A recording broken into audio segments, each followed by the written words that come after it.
The Big Snowball by Wendy, Cheyette, Lewison. Illustrated by Maryann, Cocca, Leffler. Up on a hill that was very tall, a little boy made a big snowball. He gave that snowball one hard throw. Off it went, and then, oh no! The snow was falling. The wind was blowing. The snowball flew and kept on going.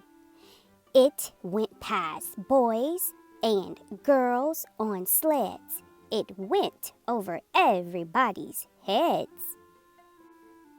It stopped the cars. It stopped the trucks. It scared the feathers off some ducks. It chased away a dog and a cat. It knocked off many people's hats.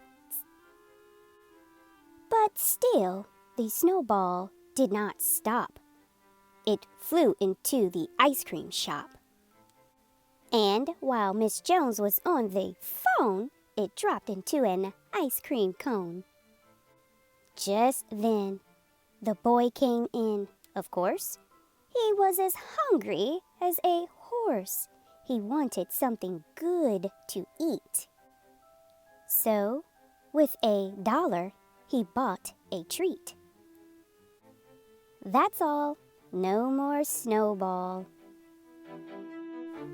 Thanks for joining us, guys. And remember that AM and PM story time is for any time of the day, whether you're just waking up, noontime snacking, or bedtime is happening. Stop by and enjoy a book with us.